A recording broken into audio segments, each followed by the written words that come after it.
Now, 7:30.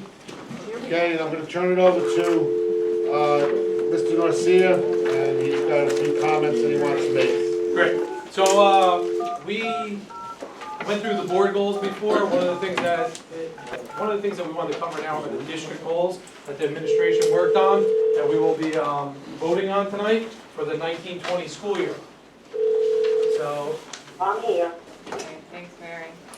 Mary, hi, it's Nick. I'm ready to read the district goals for the 2019-20 school year. The first goal that the administration came up with that we will be working on is a continuation from last year. It addresses future ready status. Ms. Camila DeFranco is overseeing this project. We are going to ensure that our students and schools are ready for the 21st century. All district schools will continue to improve practices and compile required evidence to apply for future ready certification by June 30th, 2020. You can see out in the hallway when you came in, you see a future ready banner.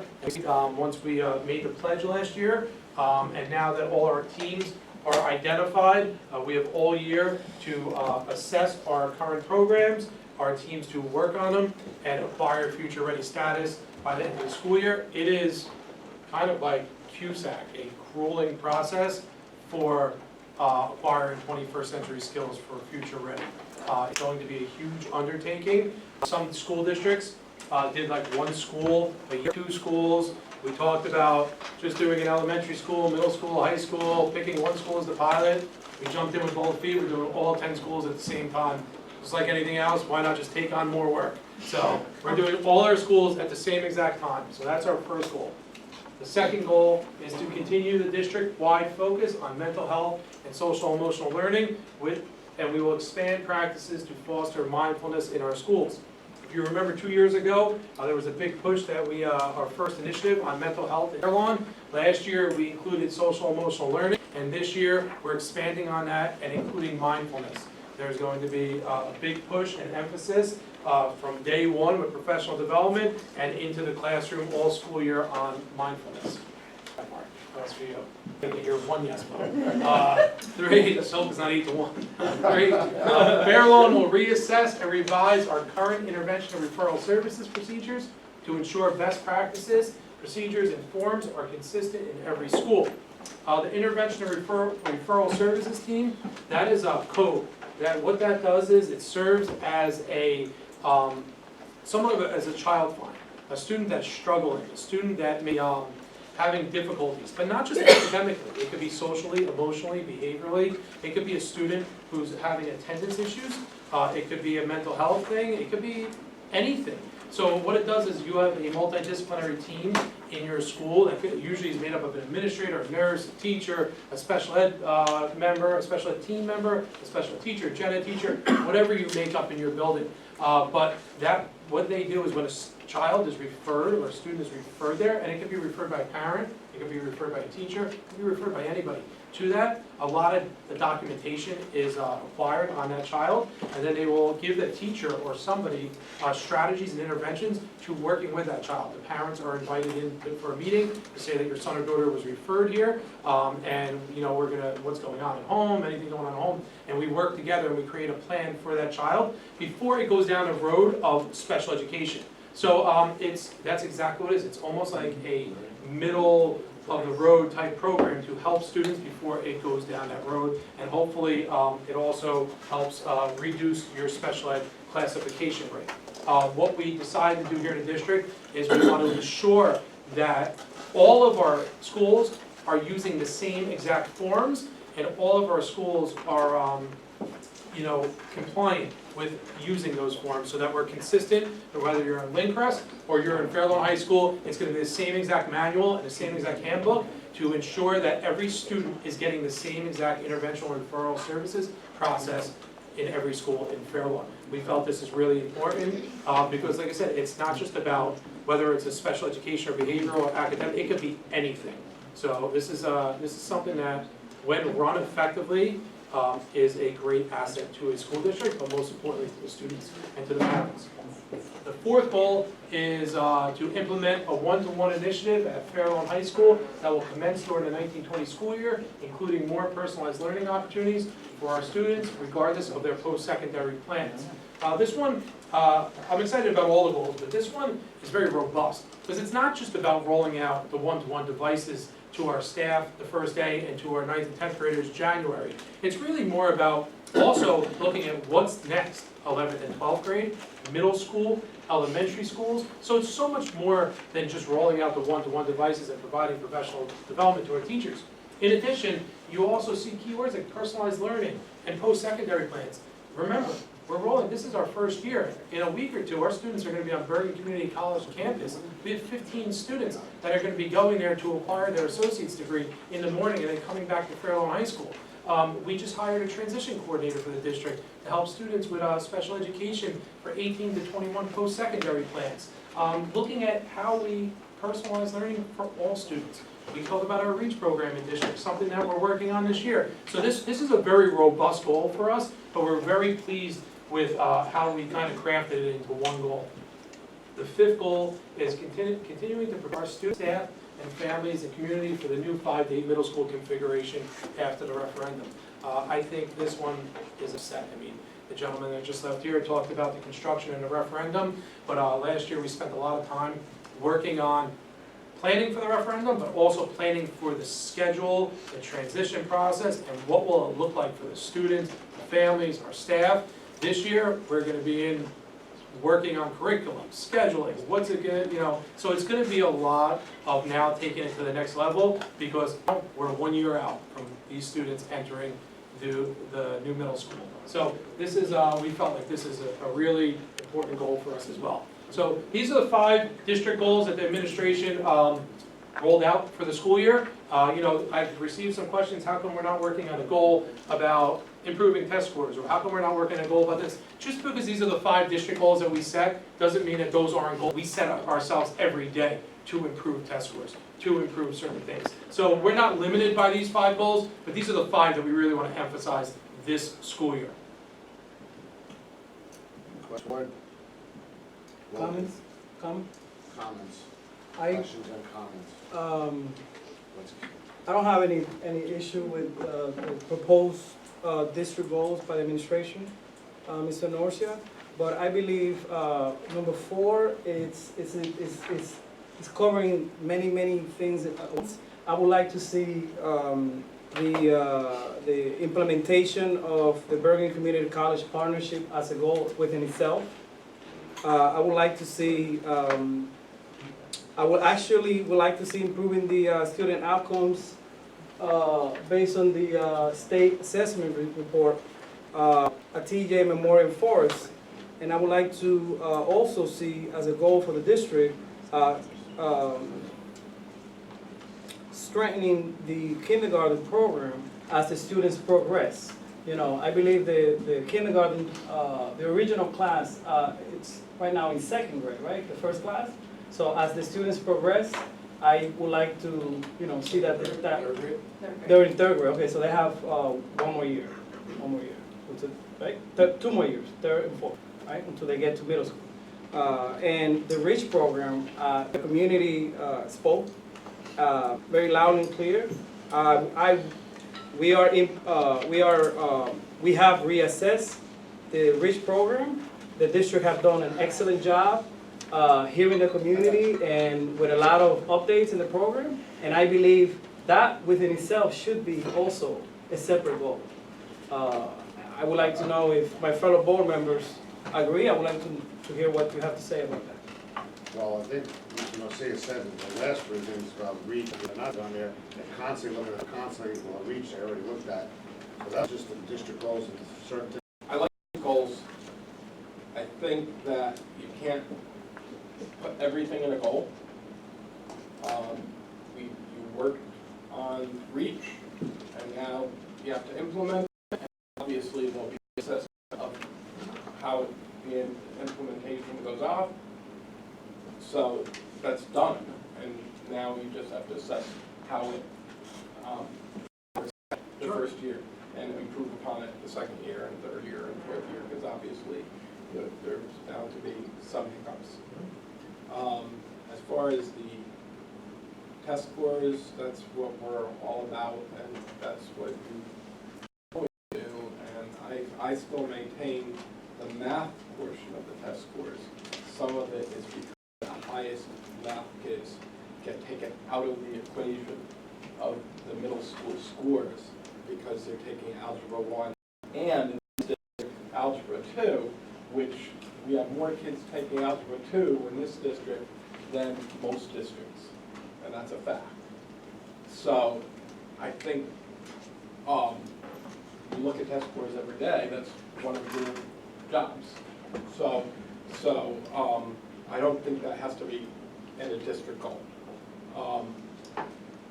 The whole mental health and mindfulness, and we've been talking about that all the time. The IRNS committee, I know for a fact, the IRNS committee at school, that the state has put a big emphasis on the IRNS committees, and that the paperwork is now pretty onerous and of how to do it, and it's a really, that's going to be really important, and there's nothing more important than implementing a one-to-one initiative for both teachers and student use, because that's the future, and that's going to, I'm really happy, I have to say, that I advocated for looking about 8 years ago, 9 years ago, and I was shut down, so I'm refreshed that we have it. So thanks. Mark? Yes, I've always had the opinion that when you have too many goals, the number of goals is going to be too overwhelming to even accomplish, and they sort of dilute the actual purpose of having the goal. So working with 4 or 5 goals, to me, is fine. I think we've really hit upon the ones that are most appropriate and most important for our community. And I think these are the ones that we really need to concentrate on. I'm very, very happy with goal number 2, because as you said, that was really my baby to have mindfulness put into the schools. So I'm very pleased with that. My question is, are we at the end of this year going to be reevaluating all of these, or is it going to be before the end of the year? And how is this evaluation going to be taking place with that data? When in your binder that you have here, that, sorry, you don't have here in the public, is the 18-19 goals and the evaluation process and the data to support that we've reached those goals. In addition, as we said earlier, the district goals are my goals as well. So when I'm evaluated as superintendent by the board members, they're evaluating the goals in that process as well. So there's several different ways. The data from our goals, and then the school year's out. It would be nice during the summer if we could really just spend one meeting talking about just the goals and how we ended, what we're starting with, and maybe like where our board goals may be. So that's why I think this binder was kind of a step in the right direction for us as a district. One thing I do want to show you on here as well is what I did was I tied the goals to, I don't know if I'll click on it. There you go. I tied all our goals to what strategic plan goals it lines up with as well. So the first one, Future Ready certification, lines up, and it could line up in more than one, and you'll see that here. But we saw it lined up nicely with our technology strategic plan goal and our personalized learning and academic excellence for all goal. And these are the goals, the strategic plan goals, don't forget, that we wrote with the community. We did it together. This wasn't an administration, top-down process. This was something we did together over several months. Goal number 2, the mindfulness, ties in with our health, wellness, and social purpose, as well as culture, community, and family. Goal number 3, 5, ties into all 5 of our goals, referendum, health, wellness, and social purpose, culture, community, and family, technology, and personalized learning, and academic excellence for all. So we really, we want to make sure everything we're doing here, we're not just going rogue and just going off in a different direction. We're tying it back to our strategic plan, action plan, and goals that we set as a district for 5 years. I just wanted to finish up by saying all of these goals will certainly have a positive effect on the educational plan. Thank you. Mark, by the way, it's like a honey-do list. You put 20 things down and you only get one. And You you're know- frustrated at the end of the day, like, I didn't get nothing. Just to piggyback on what Mark said as well, I spent a lot of time researching goals over the last year, 2 years, or when I became superintendent, but especially this summer. And Mark was spot on in saying most districts pick anywhere from 4 to 5 goals, really never more than that. Also, you know, I looked at a lot of districts and what goals they set, and some of them were just to improve school security. And like, that was it. So I mean, not that there's anything wrong with it, that's a great goal, but they kept it very, very broad. So I mean, you know, it's what you feel district-wide and administratively. We know the conversations and the dialogues we've been having for the last couple of years that helps us drive these goals. I mean, as Mark said, the mindfulness, I mean, this is something we keep bringing up time and time again. And when we felt it was something that was very relevant, and it was great to see that we had a goal 2 years ago that was just mental health, and then last year tied into social emotional learning, and now taking it to the next level, and it's mindfulness. It's been a long day. Mindfulness.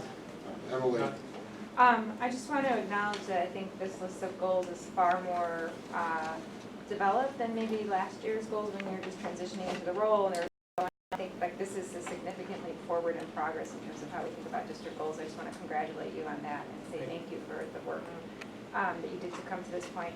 I guess my question is, in terms of the action plan for the district goals, are you going to use the same template as what you came up for board goals? And I think the part of the action plan that as a board member I'm the most interested in seeing early on would be the indicators of success, because when you can operationalize what accomplishing a goal would look like, it helps us all get on the same page early, to make sure we're all kind of talking about the same thing at the end and give a clearer picture of where we're trying to head with each of the goals. To answer, I'm not sure yet. I Okay. mean, our goal, not the better word, is really, we want to make sure our school year, open day when I give my superintendent's convocation, these are the goals we're working at as a district, and then we sit down administratively with our schools and we work on how we're going to get to the end result there. So I'm really not sure what template or what indicators of success we're saying. I mean, I have an idea and I have a thought, but I'm not 100%.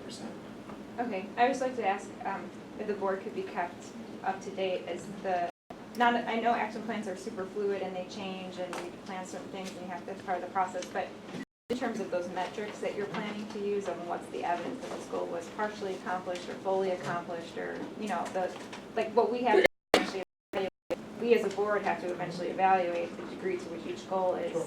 I think it would be to everybody's benefit to know earlier rather than later what exactly are the metrics for accomplishing these things, so that'd be helpful. Elise, I just wanted to thank you for the binder. I love your binders. And Wendy, you know, some of the information that was in here earlier really just shows me how spot on you are. And I just wanted to acknowledge that publicly, that this was really a great way to do it. And the changes that you've made, I think, so far in your short time here are all relatively positive and well received by the public. And I know as a board member, I think that you're doing a great job, and I thank you for that. thank you, Liz. Appreciate that. that wasn't your superintendent evaluation. Can I go home now? No. I didn't do it wrong, 100%. Anybody else on the board? I wanted to say something else. You know, I asked the board, all fellow board members, to comment on what I stated, and I'm very disappointed that only actually Mark and Michael comment on it. I just, and I really appreciate the comments, What are you referring to, which thing, I apologize? the goals that I proposed to add on to these goals. Okay. You know, first and foremost, I want to thank the superintendent. You know, we have a superintendent that goes above and beyond. This binder was personally delivered by Mr. Norcia. You know, God bless you. You know, you go above and beyond for our children, and I just wanted to acknowledge that. You know, thank you for what you do. You know, because you go above and beyond. But I don't understand how we reassess during the summer and and this past spring, the REACH program. We have feedback from parents to the point that we have probably almost 100 parents in 2 meetings that, I mean, look, Dr. Lacatina had a workshop for parents, and just the amount of work the district have done to improve and update the REACH program. I think we need to have that as a separate goal, so we can assess the implementation of that new, But it was done, that goal was It's- reached. I think what I'm trying to argue, and I'm disappointed that a lot of members do First of all, you're disappointed, that's your personal opinion. Okay, but can I don't- finish? Don't take it, no, don't, I'm gonna say it as the president, don't, like, take a I'm- shot at a fellow board members. I'm not If taking they a don't shot. have- if they- Yes, you are, if you I'm disappointed, they respond disappointed. to you, that's your opinion, but don't make it public, because maybe people don't wanna respond. Okay, can Okay? I finish my Now you statement? can finish, yeah, your statement, finish but my let's not statement? make it a 5-minute statement, let's Okay. just get it done. Uh, Wanna move the meeting. Okay, Got a lot to do. I wish you don't micromanage my, all right. I believe that if writing, we need to put it in writing, and, I think, we need to, have some reflection, because, I understand there may be a goal in that list that individual board members may be passionate about, but we have to see everything as a whole. I just wanna be clear. What's in the best interest of the district Real quick. and sorry. all the children of Fairlawn? I just wanna be clear. I stated before, this goal number 4 is addressing reach. We may not have an individual goal. Remember what I said? We wanna try to keep it to 4 or 5 goals. So we encompass this goal, we said it's very robust, for my exact words, that we wanna, reach is not, we're not done with the reach program. We're just getting started. Dr. Lacatina and Ms. D are going to the National Reach Conference again to learn more and bring more back. So we're still working on our reach program to, as this year progresses. So this is, it's still included in this goal. Sorry, Cindy. No, I think Wilton's still going, let him finish. I'm done? Can I speak any Go ahead, further? yeah, let's say you wanted to speak to you, and now you can continue speaking, go ahead. As I was stating, we have had many parents on that microphone. We have had many actions by the district to have these programs. Not only the REACH program, but also the Bergen Community College Partnership. That's a major program. That should be a goal within itself. But I'll leave it at that. I got you. Cindy, Yes, I don't think I really have to clarify what I'm gonna say, but I'm going to do it anyway. If I don't comment on each and every piece of information that's disseminated, it's probably because one of my colleagues has said something that I agree with, and rather than repeat what they just say, I stay silent. So I happen to agree very much with Mark and Mike. That's my sentiments exactly, but if I have to say that publicly, I'm just not going to. I agree with what Cindy said. okay, Mary, did you have your hand up? I didn't see it. No, this time I didn't. Okay, Mary. Mark, Yeah, I just wanted to say that, just to clarify things, there are a lot of programs and a lot of things that this district does. And I am sure that 99%, if not 100% of them, are always assessed in one way or another. However, they may not appear on the district goals, but we can be rest assured that they are assessed. And the programs that Wilkin is stating, I think a lot of them are going to be done during the course of the year, whether it's been by the assistant superintendent, by the supervisors, by the principals, or whatever. They will all be assessed, and the information will be relayed to us at the appropriate time. But I don't think that they should all be listed on the district's goals, because then we'd have 4,000 goals listed. So that's my opinion. Mike, I agree with Mark. Just, That's the first time, huh? no, oh, you agree with you before. There's, I agree with you with number 2. There's thousands of programs in this district. I'm gonna go back to REACH because it keeps getting brought up. Parents came to us and the administration that they had major concerns about the REACH program. I have never, and I stated this a couple months ago after the Education Committee meeting about REACH, I have never, ever seen the district respond so quickly and so well. They totally changed the program. Obviously, if you totally change a program, you're going to assess it. By the way, they totally changed the program without it being a district goal, because it needed to be done.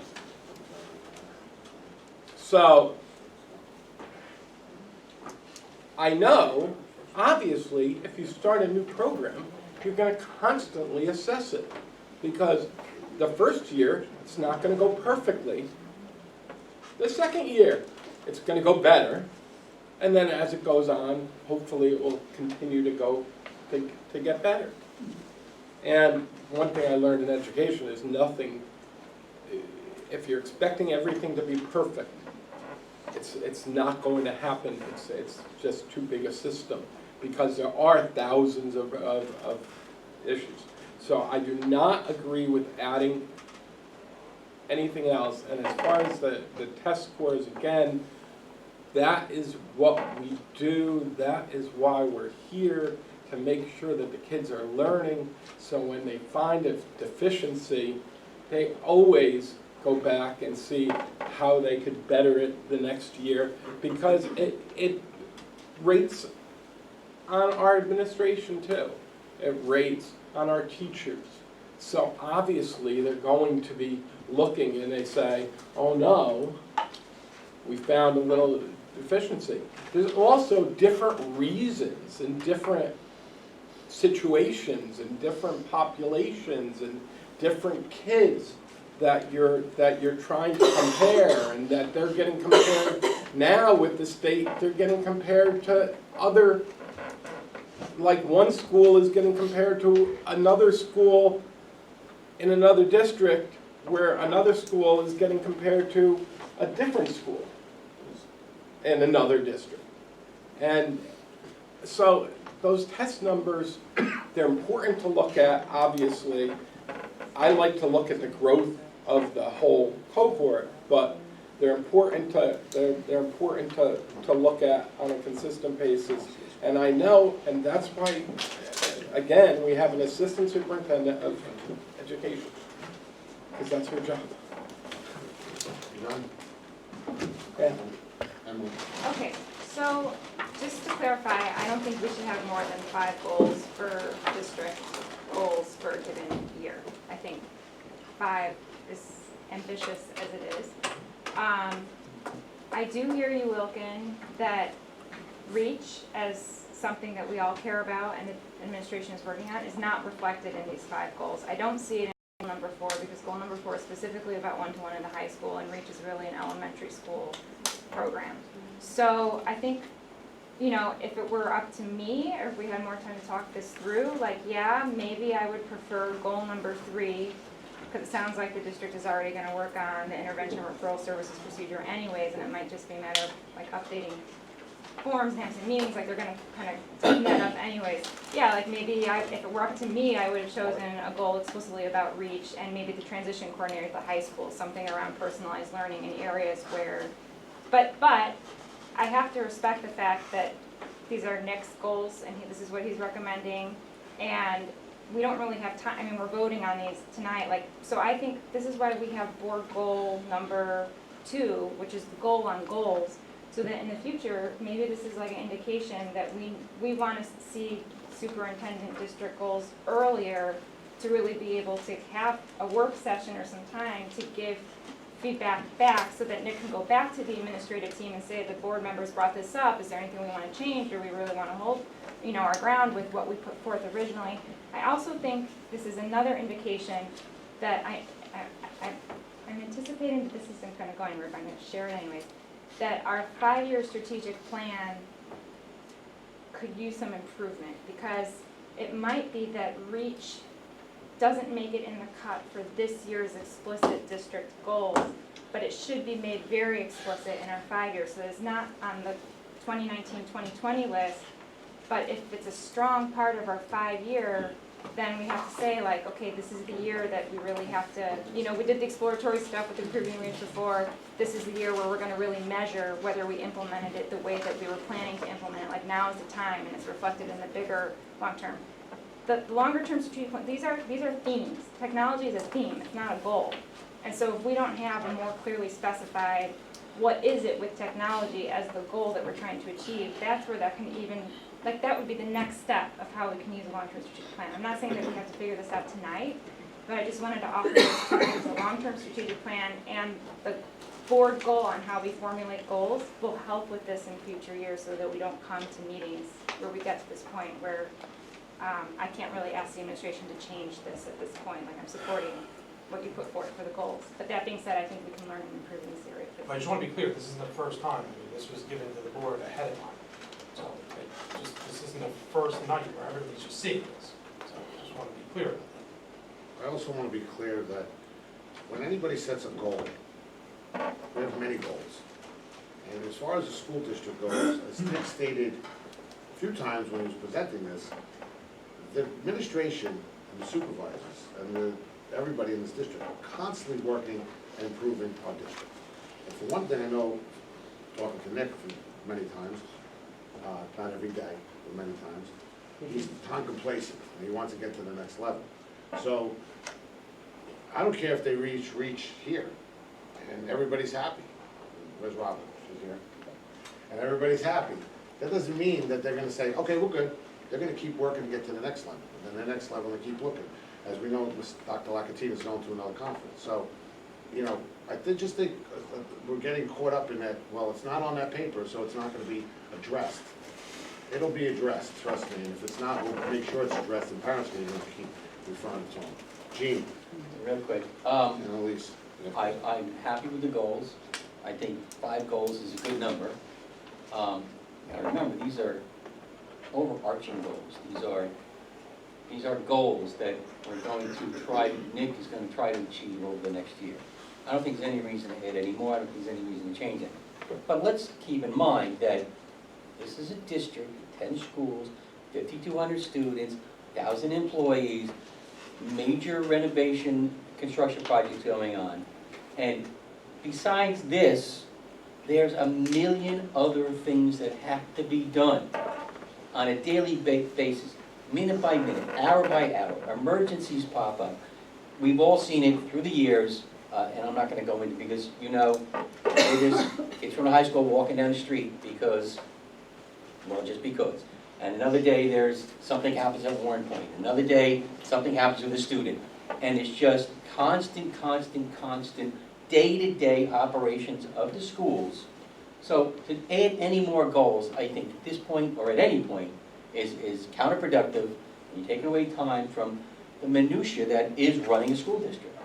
And I think these 5 goals are fine. I think they're doable. And I have every confidence that the administration is going to get them done. So I don't think there's any reason to belabor this any more than that. Thank you, Gene.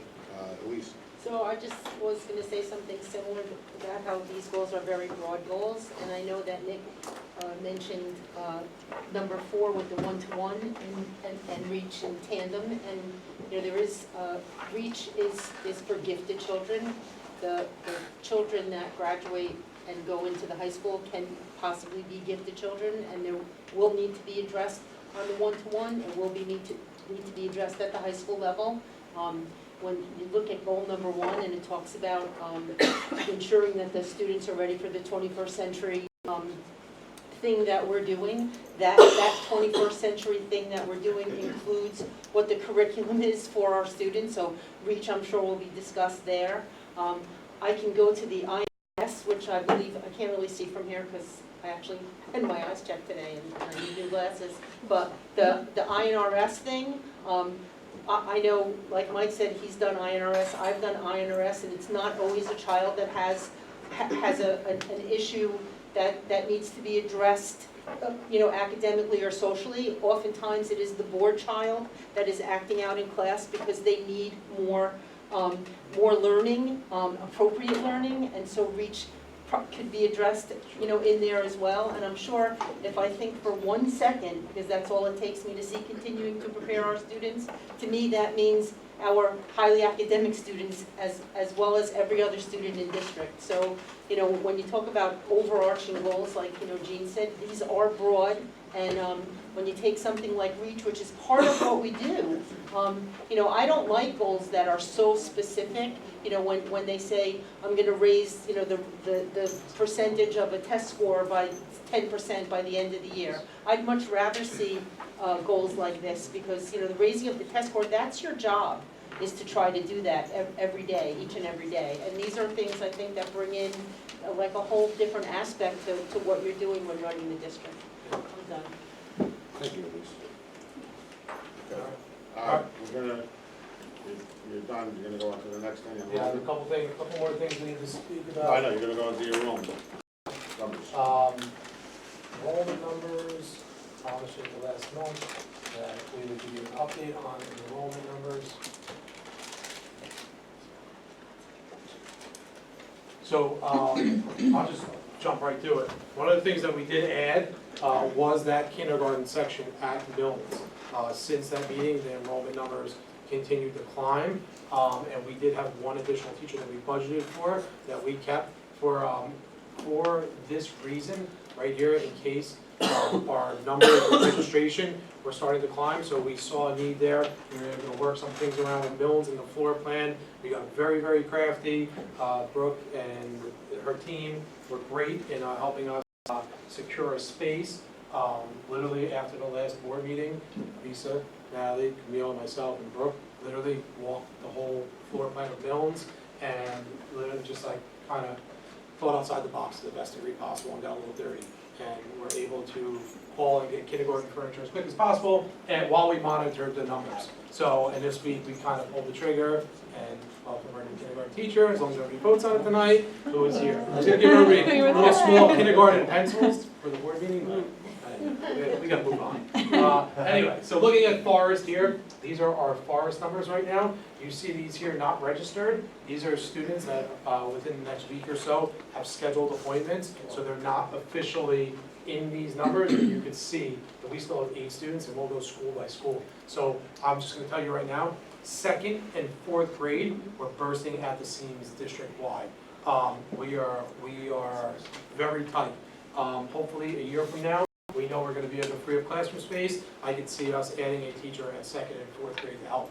You're gonna see something right now, this was the 2nd grade class that we added at Forest School.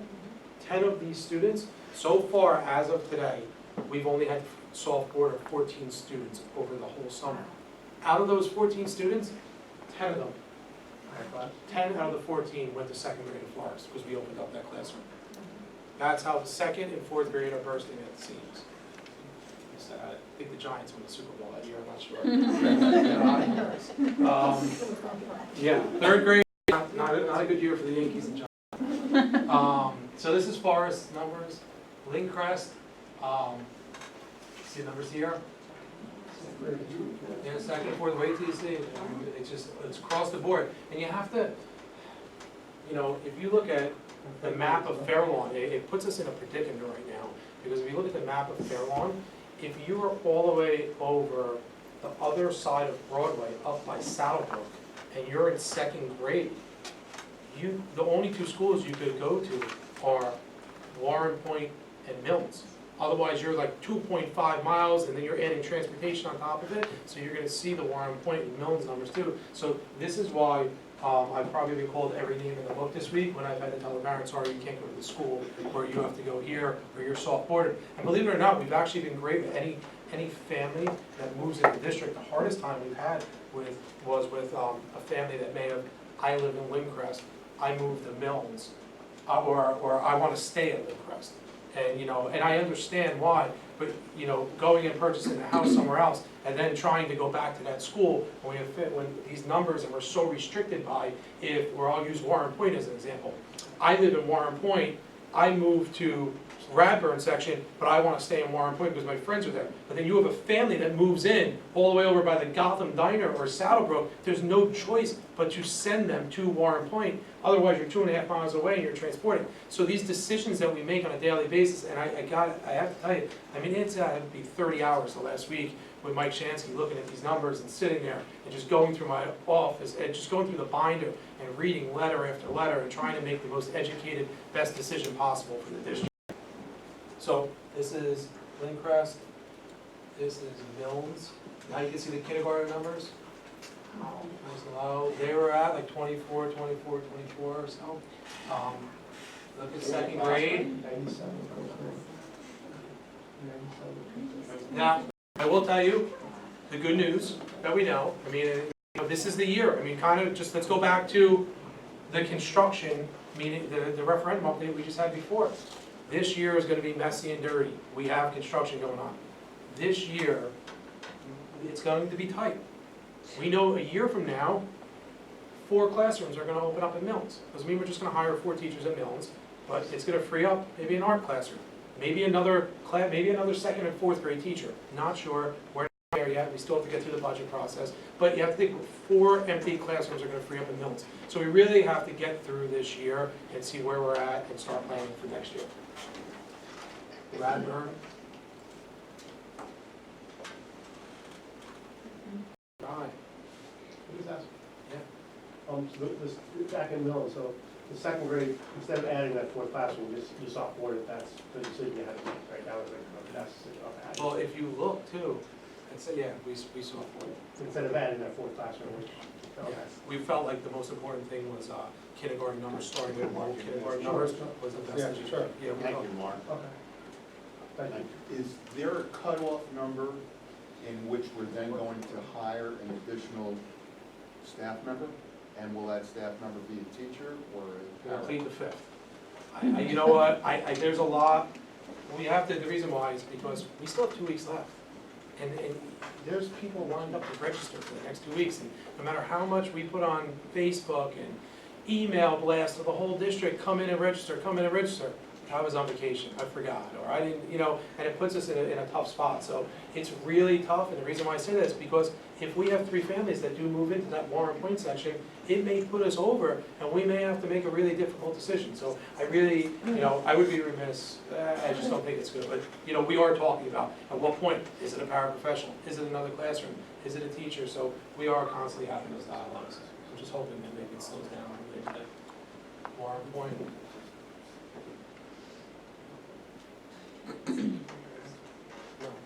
Now you have to also look too, you have to keep in mind, I have to show you something here. These 11 students, that is a special ed classroom population there, they push in at times too, for certain subjects. So you have to factor that in as well, that these kids will be pushing in for certain subjects. West Moreland.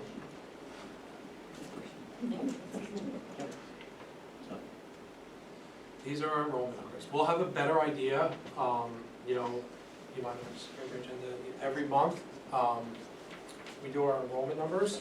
No, that's our fire drills.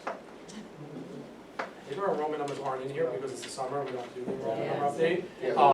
But come September, October, we'll have a better idea of what our enrollment intake was. That's why I asked specifically, but then I kind of took it back, like, how many students are we up from last year? But it's not a fair number because our secretarial staff and our elementary principals aren't here during the summer. So we don't know what students withdrew, who's sitting in the mail, who left and didn't tell us they left. So we'll really get a real sense of what our accurate number is. So I don't want to sound alarm bells here until probably like September, October. Okay, we were up 150 kids. We were up 75, 125. I have a feeling it's going to be a decent number, but I'm not gonna go there yet. Any questions on that? Any questions from the board? You will be able to see where grade level classroom teachers are experiencing like a 20% increase, let's say, in their student population. Like they go from a classroom of 21 students last year, and now they're at a classroom of 24, 25 students. I just want to ask the administration if you can look at that data to proactively help those teachers develop strategies for having additional bodies and minds to teach if you're looking at that teacher to teacher, get a sense of the change for them for this year. Any other questions? Welcome. Great presentation, thank you. That one second grade class at Mills with 25 worries me. And I'm hoping the best, for the best case scenario, because it's a very large number for a second grade class. As of today. And I will be honest with you, I mean, there was, last week I looked at this, and there was a number that was high like that, and then today it dropped down to like 23. And then there's another one that was like a 23, and it did go up, so I mean, there is that time where we really do, and it's not, I don't want to think, like, it's not everybody wants to go to Mills. It's everyone's all over the map, no pun intended, because my friend can help my son or daughter with aftercare. My grandmother lives on this side of town, it would be a great help. So it does actually help us out at times where we can free up a space here or there. So we really do have to like play with the numbers and look at everyone on an individual basis at any given moment. So there were times where we said, no, sorry, you can't go to this school, we don't have room, and we called them back and said, you know what, we do have room now you can go to this school. All right, moving on. Any questions? Sorry. Any questions from the public? To sign up. Just state your name, that's all. Christine Weinstein. Thank you. Do you have any increase in numbers in the middle schools as well? Are you seeing any influx as well? Yes, but it's too soon to tell, because we're still balancing the schedules, and like I said, back to once our staff comes back in and sees the withdrawals, that one's a little, this is so much more clear cut when it comes to enrollment numbers.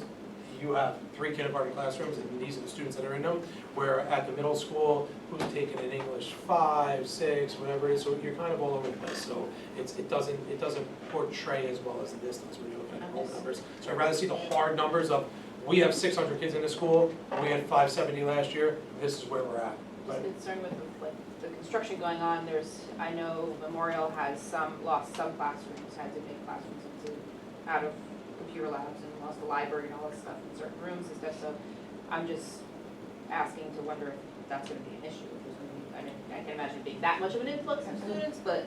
I have no crystal We lost ball, lockers, we I lost- feel comfortable with what we're doing with construction, and I'm just gonna take it one day at a time. Yes, just state your name, Rob. Robin Mullins, Maxwell Place. So when you say that there's like room in a school, what exactly does that mean? So looking just for example at my son's grade at Mel's, which is 4th grade, and I saw 25, 24, 24, 24. Does that mean that there's room in that grade because you're not at 100 for the 4 classes? Technically, the 5th grade you said, or the 4th grade. Whichever one, I mean, technically, yeah, there's room for, these 2 students here, potentially, this would be 24, or this would be 25, 24, 24, 24. And those students could get placed there. Okay, so room meaning that the maximum is at 25. 25 is our number that we 25 usually is- go by, but I really don't like to just put it at 25, because like I said, if we put so many moves in, and they're so far on that side of town, that we have no place to put, so we're really trying to like, take our time. We don't make people wait too long, but we also, if we have an appointment at 8:30 for registration, and we have one at 9, we don't say, well, you got here at 8:30, so we're just gonna put you in there. And this is the thinking though that's out there, so we really wait, give it a week or so, okay, these are the numbers we got now, where are we at, let's regroup. So if you, I don't know if you can answer this or not, but if there's an opportunity to move into another school, even if it involves busing, that might have 19 children, but Milnes that has 24, how do you make that decision as to the school with the 19 children in the classroom? I really can't answer You that, can't it's on answer an that. individual basis. Okay. I have some parents who say, like, don't worry about it, I'll drive them, it's okay, like I said, some that are really, my mother lives on that side of town, she has no problem, they go with her after school or whatever, so it's really on an individual case-by-case basis. Thank you. Anybody else from the public? All right, so something that's not on the agenda that I want to bring up, I know there has been some questions or comments, or we've just been talking administratively about when schedules and teachers are going to be released. So, yeah, I hear, it's, you know. So there was a bunch of dates floating out there, so I just want to be clear, I just want to give everybody, so you know the hard dates of when everybody should expect who their teachers are. The high school has already released their teachers. That's understandably so, because there's so many changes that could happen, electives, test scores, whatever it is, so the high school teachers were already released. Acclimated to the school, it helps ease anxiety, helps the transition process while they tour the middle school. Everybody else in the district will receive it. They will be released on the 30th of August. So it'll give at least 2 weeks for families to have an idea, give or take, of who their teachers are, who their homeroom may be. So everybody else, high school has theirs, 6th grade will get it on the 28th, and everybody else will be released on the 30th. Go to the next thing, the What's website. next? The website's live. Hang on, that's what I'm done. The website is live, and, yeah, the website's live. Really happy. One, I just want to give a shout out to Liz. She worked on the website for the last 6 months. Now, I kind of went to Liz with a vision of what we wanted to do. It's been a dialogue that we've had in these meetings, individually, sidebar conversations about the website, and it is something that we rolled out this week. Something we wanted to roll out at least 2 weeks before school started, because we wanted to, iron out the kinks. This, in my letter that went home, the last line said, "Thank you for being patient and understanding as we continue to update the website." We are continuing to update it. So I know some people reached out and it was very helpful. This is missing, or put this on there. We're aware. It's great if you reach out to us, but just thank you for being patient. We know this is one of those ongoing process that we're going to have this year of updating the website. So we're really pleased with the, once again, the consistency. High school looks just like our school. All the websites, every page looks the same. So we're really excited. We got links to all our social media, Peach Jar, everything that's up here. Scroll and Ticker. If we have a snow day, it'll freeze as soon as you go on it. School is closed, can't go anywhere else, can't miss it. So, yeah. And we're actually, the Board of Ed, we're working on the Board of Ed page too, so that you'll see here right now. We're looking at doing something where it'll be Board of Ed agenda minutes right there, so it'll all be on one page for like the last 3 years, and you just click on all of them. So we're just trying to streamline everything and just make it easier for everybody. And it's wonderful that PTA can go on and update our staff. It's Very fantastic. nice. Good, thank you. We're very happy, very pleased, very pleased. Last thing, Brooke is gonna give us an update on Aramark and the food service. I'm just gonna keep it very brief in the interest of time and everybody's interest, because it's probably kind of boring. So we've been having transition meetings every Wednesday since we decided to change carriers. My assistant, Pat Rackley, has really been spearheading this entire transition so that I can focus on all the construction that's going on. We have, every week we meet, we look at our transition plan, do we hire all the employees, do they have training, do we update our point of sale system? We just contracted with NutriSlice, which we had with Chartwells, and we're still updating that to get all the information in there. We hired a new chef. We basically retained almost all of the staff that was existing, which is great, because people are familiar with our buildings and familiar with our schools and our principals. Our new food service director has been making the rounds, meeting with principals, to get that understanding of like, what's this school like? Like Nick said before though, our elementary principals don't work in the summer. So as they come in here and there, she's kind of caught that opportunity to sit with them. When the nurses are back, she'll sit with all the nurses to understand what all the food allergies are in the individual buildings. We did Aramark purchased a new packaging system, and it's a machine that's like on a conveyor belt that will help more efficiently pack the food, which is better for traveling for the schools that we still satellite. We converted the Lincrest kitchen. It's going to be bulk satellite serving, which is what we do at Warren Point. So instead of little individual meals, it'll be the scoop and serve. We have been talking a lot about contingency plans, especially when it comes to the construction, that Memorial is the school that we actually satellite to all the 6 elementaries out of that school. So a big component is really, what if we can't cook out of there, or what if we can't eat in there, what are the plans we have in place? So those have all been addressed, and just going over plans just for emergency closures, what is our procedures, what's there, working with the barcode system and the swipe access that the students begin to use to move that line faster. Yesterday they had an orientation training workshop for all the employees to bring them all up to date. We have our biosecurity plan is updated, and all the applications for free, we're just launched, the whole packet is now up. It's on our website, it's also on the parent portal in Genesis. Anything else I'm missing?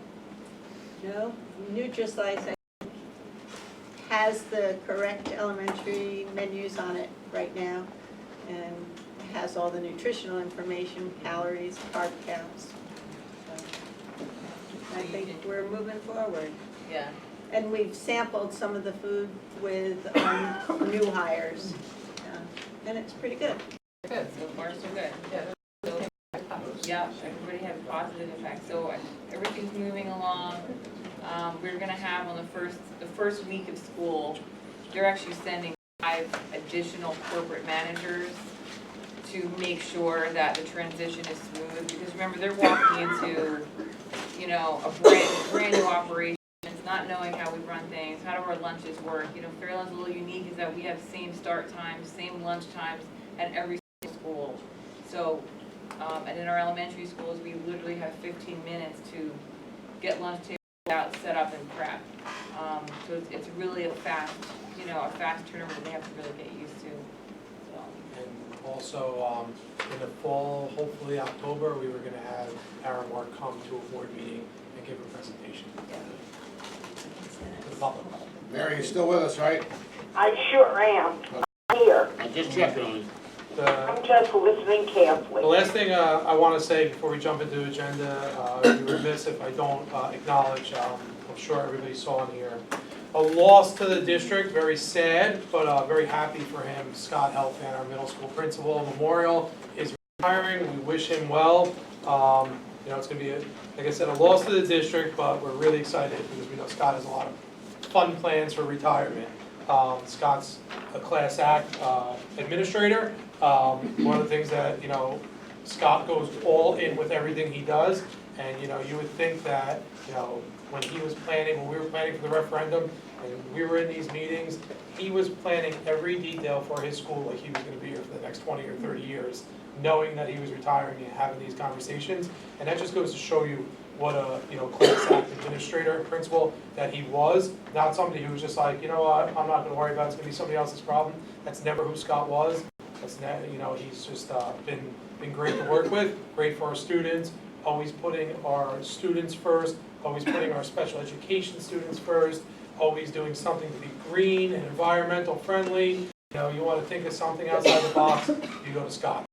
I just wanted to point it out here because I know it's on the agenda, and I'm sure you saw it. So, jump in. Okay, at this time, we're gonna open up the meeting for any public comments on any agenda items.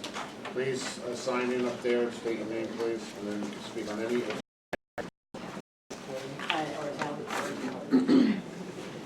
Dawn Ebner from the high school, and I just want to speak on behalf of Scott as well.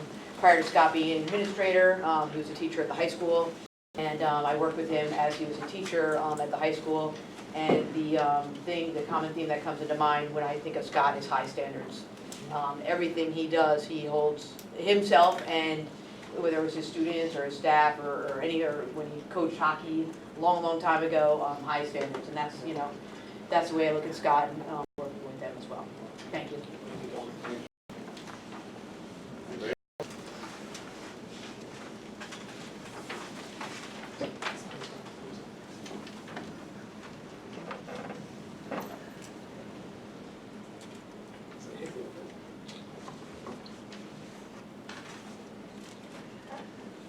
I just want to,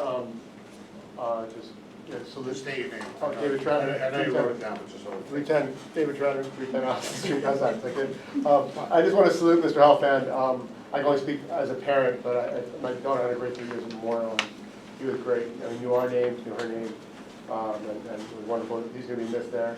My son's going to miss him when he gets there, but I also wanted to ask about agenda item F9B. 34, about the emergency sewer work at Memorial. Is that as a result of construction, or is that separate, or? I answer that, everyone answer It's connected to the construction in that when we were trying to tie in to the second floor, it was apparent that there was major issues with the pipes that we're trying to tie into. And in the interest of time, I can't go out for bid for over $40,000 for this specialized project that we did, so, Referendum umbrella? no. Why?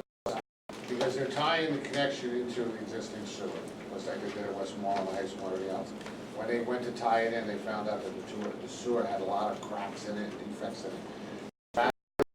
Pretty much. Yeah, well, no, I'm being honest, I mean, we had any problems in the high school just years ago. We actually replaced 250 feet, instead of digging it up, we relined it. And we saved over almost $180,000, because I came up with an idea, myself and John Yobbs and Brooke and everything else. We did the same thing here, we relined the existing, and they tied in the new to that, so it's all ready to go. But it's like a separate company that had come in, or? is it- Yes, it was a separate company that came in, sewer surgeon, I actually know the company very well. I didn't recommend them, but I do know them very well, so they're excellent. We have to notify the Department of Education and seek approval from them for that, so we had to do an emergency because it's something that was unexpected. Oh, yeah, no, not question, I'm just curious how it fits into the construction That's process. fine. It's fine. Last thing you want to know is a whole new addition going into a crappy situation. No, No pun intended. that'll be fully.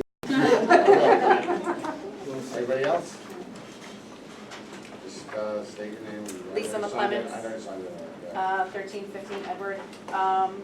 Just agenda item F11B, Page number. 35. 35, okay, good. the authorization of the naming rights basically for the concession stand at the high school.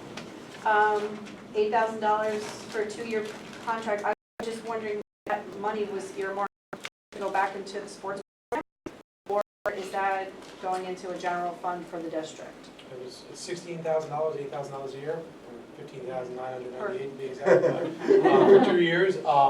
We haven't, It goes in, the word concession is just the legal term that, for our purchasing law, that it's a concession, procurement contract. So it's not the concession stands. Okay, Yeah, it's gonna be at the field. Yeah. okay, because that was my confusion. we haven't decided yet where it was going. Okay, because I thought, Yeah, that'd be nice. since it's at Sasso, it might be nice to funnel it back into the sports program. Thank you. Anybody else? Good part. The board comments on agenda items only. Any comments on agenda? I have a question on page 6, the S5C.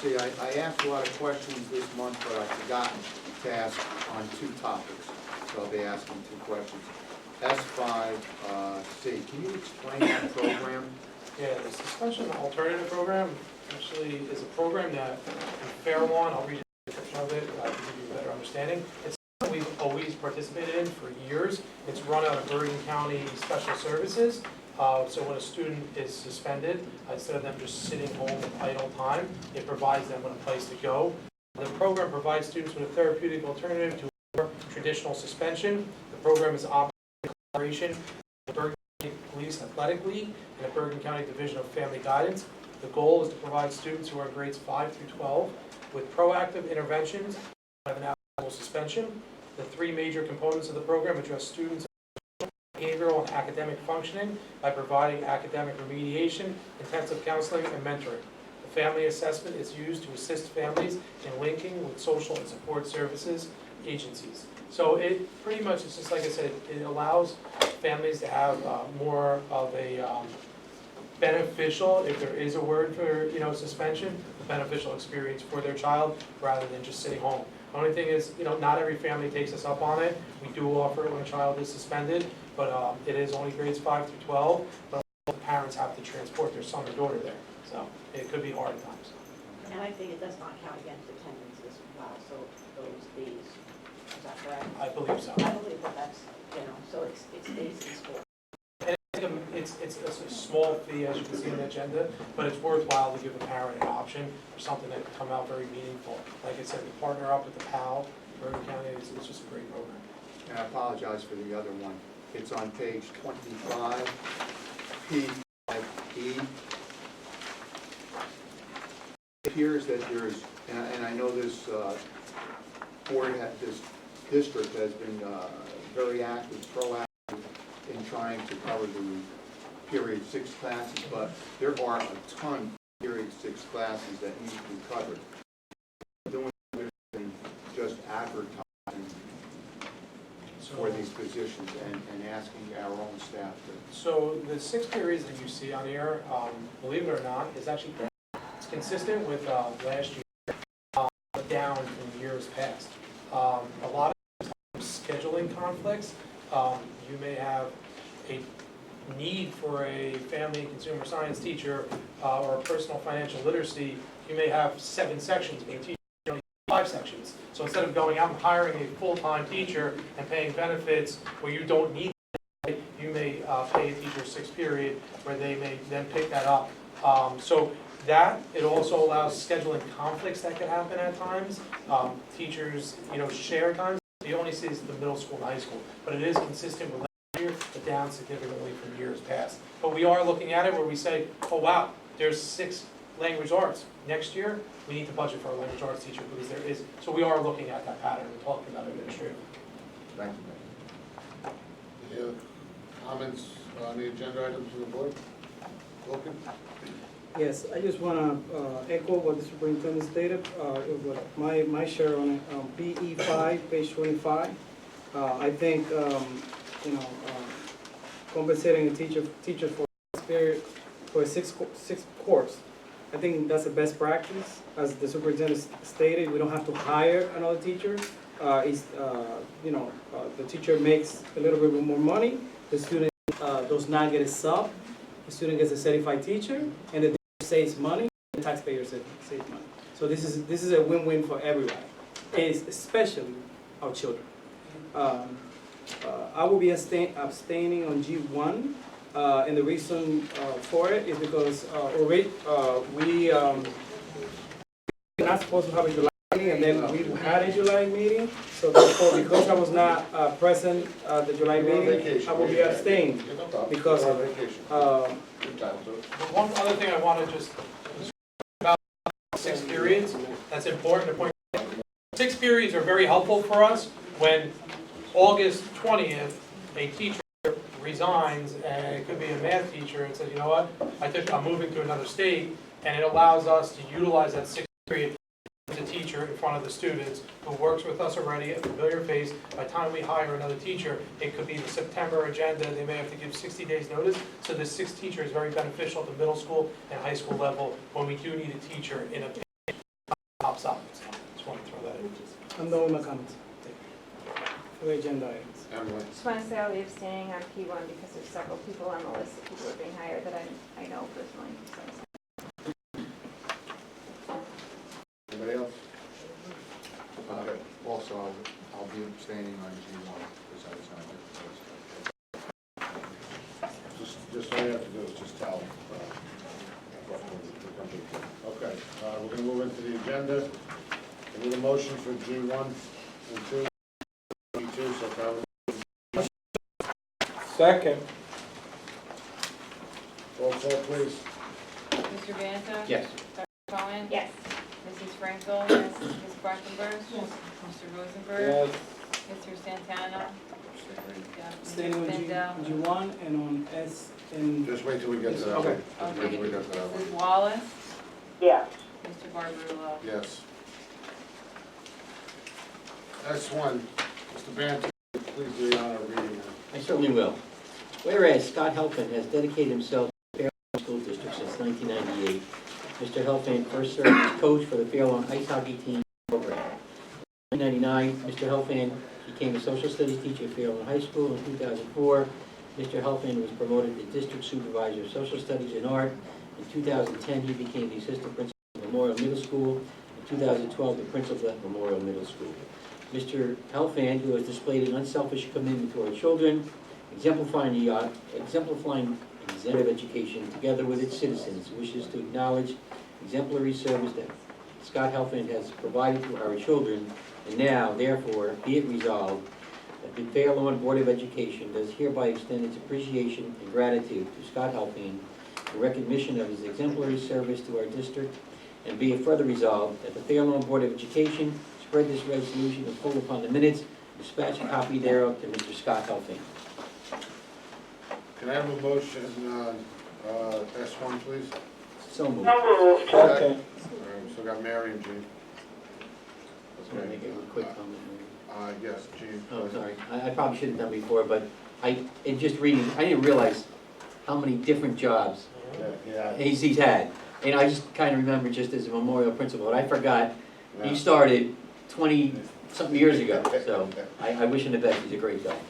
On behalf of the board, I just want to wish him much success in his retirement. I know Scott very well over the years with being around my children. He is very active in outdoor sports, loves to do a lot of that stuff. So I just really wish him the best, and as usual, we've said in the past, we are going to lose a good person to this district. And like I said, but you know what, he's earned it, and I agree with you. When I first read it, I was like, I forgot how much stuff he's actually done. So again, on behalf of the board, I want to wish him nothing but the best. Cindy? I just wanted to say, Mr. Helfand, it's like one of the most soft-spoken people that I have had the privilege of meeting, and he just has a certain calm about you, and he calms the storm. The kids have an amazing amount of respect for him, and I'm really gonna miss him. I was with him on the other side of the table a couple of times negotiating, and he even brought that calmness to the negotiating table. So I just wanted to wish him and his family many years of happiness. Can we have the air conditioning done before it leaves, so we see it feel it once? Real quick, Mike. Mike, I yeah, got I'm you, sorry. Mary, real I'm quick. sorry for that. We chose not We to, were but. trying not to do this, but, Exactly. it's a print, oh, Yeah, I didn't say nothing, go ahead. It's a principle. So anyways, you know, I knew him, you know, my first, obviously, as the social studies supervisor, and then as the memorial school principal, and with my grandson, and this is the talks I've had with this man. He's just such a gentleman, and you know, we have right now, we have two great middle school principal. The demeanor of the two principals are just so perfect for that age kid, for a middle school age kid. And I'm really, really, really sorry to see Scott go. Hard, you know, those shoes to fill. Mary, you had your hand up? Yes. And I just wanted to add a ditto to everything that has been said by everyone. I've known Scott for a very long time. He's been a wonderful member of the Fairlawn Education Association when he was a teacher, of the district, what Cindy talked about, his demeanor at negotiations. He's been a wonderful addition to our school. We're all going to miss him. We all highly respect him. And we didn't talk out at the right place. I'm looking at a computer, and I always have trouble following where we're going. So I know we didn't say it at the right place, but it seems to fit right here, that we all wish him so much luck in the future. thank you, Mary. Okay, can I have a roll call, please?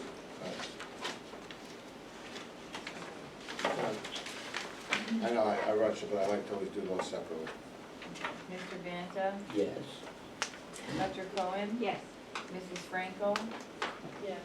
Ms. Quackenbush, Yes. Mr. Rosenberg, No, yes. Mr. Santana. Yes on everything, but I'm voting no. No, we're just voting on S1, just S1, that's all we're voting on. Separate? Okay. Yeah, I was doing S1 separate. Yes or no? Yes. Mr. Spindell? Yes. Mrs. Wallace? Yes. Mr. Barbarulo? Yes, okay. No items on S2, no items on S3, S4, no items, S5, other business, motion to adopt district goals, board goals, and other stuff. I have a motion for S2 to 5, which is really S5. So moved. Second. Roll call, please. Mr. Vanta? Yes. Dr. Cohen? Yes. Mrs. Frankel? Yes. Ms. Quackenbush? Yes. Mr. Rosenberg? Yes. Mr. Santana? No on S5A, yes on everything else. Mr. Spindell? Yes. Mrs. Wallace? Yes. Mr. Barbarulo? Yes.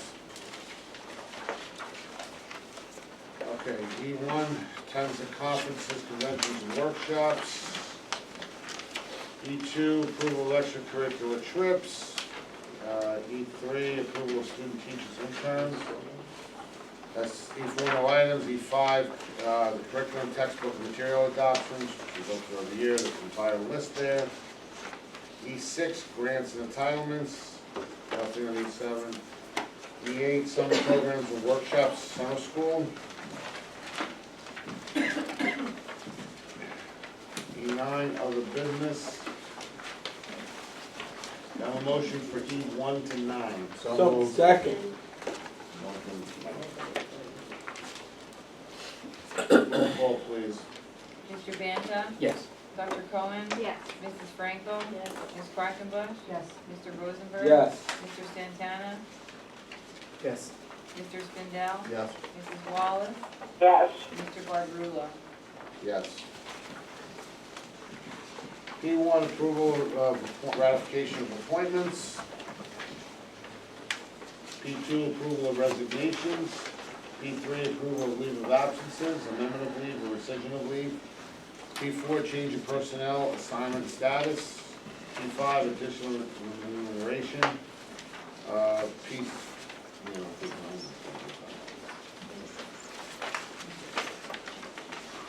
And P6, other business. And I have a motion for P1 through 6. So moved. Second. Can you tell me how far we went in pages? We're on page 29. 29, Mary. I have to click each page and I'm still clicking at 25. All right, go to 29, Mary. Thank you. All right, and Mary, just so you know, we did, I think, approve interns from Montclair to make you happy. Oh, thank you, thank you. You're welcome. Okay, we have roll call from P1 through 6. Mr. Banta? Yes. Dr. Cohen? Yes, but abstain on P1, and I also am gonna abstain on P6C for the same reason. Mrs. Frankel? Yes. Ms. Quackenbush? Yes. Mr. Rosenberg? Yes. Mr. Santana? Yes. Mr. Spindell? Yes. Mrs. Wallace? Yes. Mr. Barbarulo? Yes. Excuse me? Congratulations. Yeah, congratulations. Welcome. We're gonna meet all of them, aren't we? September Yes. September meeting, they're all. Oh, I know, it's. Did you have fun the last 3 days? Yeah, actually, I only have one, but yeah. SE1, approval of tuition transportation. SE2, no items. 3, no items. 4, approval of tuition. SE5, no items. Can I have a motion for SE1 to 5? Move. Second.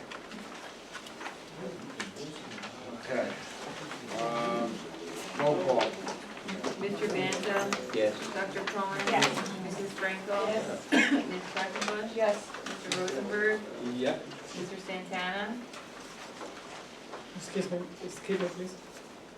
Mr. Spindell? Yes. Mrs. Wallace? Yes. Mr. Santana?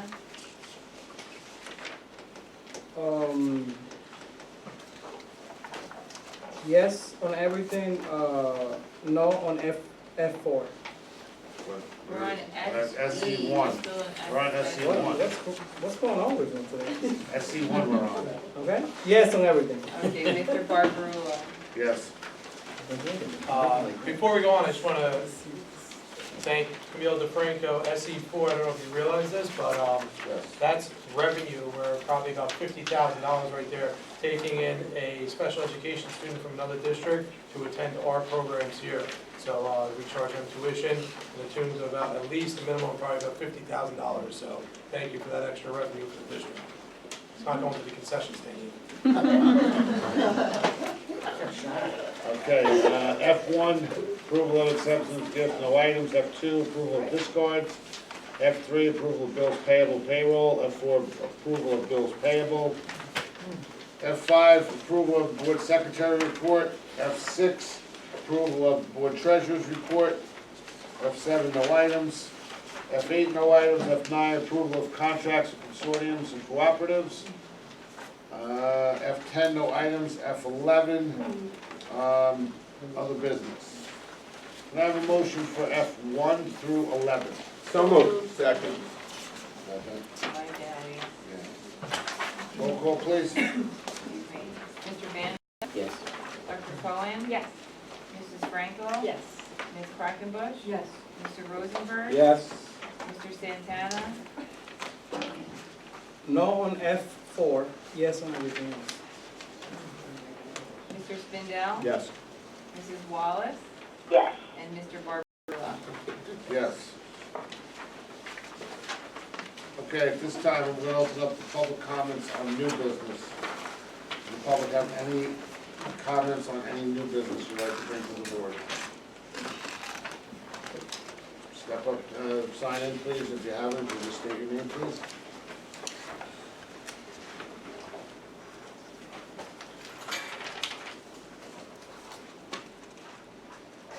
I sneak around hard. I don't know.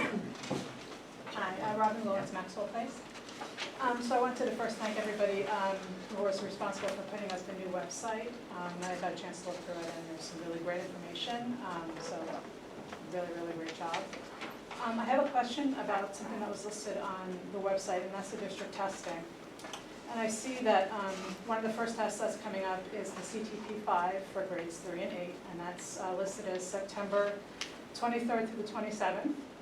But my question is about another test that's being given at the same time, the COGAT for the 4th grade. And I'm wondering if there's a reason, and maybe Mr. Norcy or Dr. Lucatina can answer, why those tests are being given at the same time. There's, do you want to answer? There's 4 days of the CTP5, and so we're doing the 5th day with COGAT. COGAT's about a 20-minute screener test. So it's a testing week, and so that's why we have that week blocked off. It's not going to be the same day as the CTP. So I guess I'm wondering, for children, especially for 4th grade, they're somewhat new to standardized testing, they've only really taken one test. If that's a lot of testing, even though it's a 20-minute test, the CTP5 and the COGAT are being used for assessment, and specifically for assessment into the BREACH program. And I just wonder, especially with the 3rd week of school, it seems like a lot for that particular grade to be responsible for in one short week, of school. So I just was wondering if there's an opportunity to maybe separate that test and that test be given at another time? At this point, I don't know. I'd have to look into that. I'm not sure. We'll speak with our administrative staff, see how they feel about it. Okay. And another question. So from what I understood from last year, the COGAT was given for the first time for 2nd grade, and of course then it'll be given for 3rd grade, but I don't see it listed here on the district testing schedule. So is that going to be happening for 2020? It's not being given to 3rd grade because we use their 2nd grade scores for 3rd grade. Okay, but so the current 2nd grade, the incoming 2nd grade, it's not listed here at all for 2nd grade testing Okay, that should be, it'll be done in the spring. in the spring, yeah. Okay, so Like that- it was that could this be year, added. yes, Okay. yes, thank you. And parents are They'll receive a notified? letter. Notified. Absolutely. Thank you so much. You're welcome. You're welcome. Any other from the public on new business? Hi, David Troutner, Allison Street.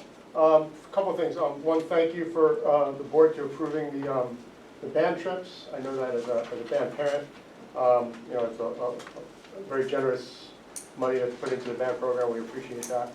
A question about Aramark. Do we know yet if the money will roll over?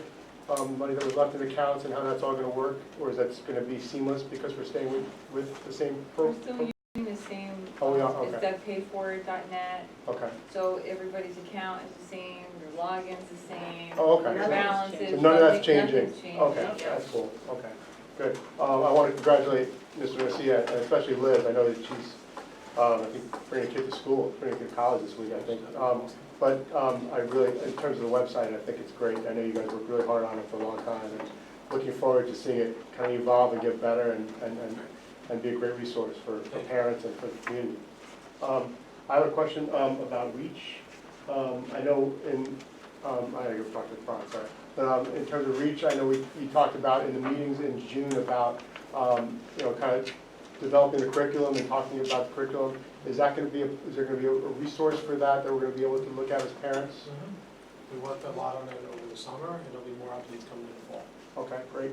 And then the last thing, the middle school AC, when is that scheduled to go in to the middle schools? It's gonna be it'll be part of next year. They're working on it already, but it's gonna be, you'll see the impact of that for September 2020. Okay. Yeah, it won't be ready for. Not this, not next summer, the summer after. Excuse me?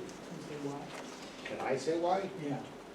Yeah, because it's part of the general construction, and it gets tied into the new system. It's all gonna be part of that, into that, stuff like that, yeah. It'll be Oh, next that's- summer. But next summer, yeah. But it'll be in. For 2020, it'll be up and operating and ready to rock and roll. Gotcha. Yes. I'm gonna make sure it's so cold in there that.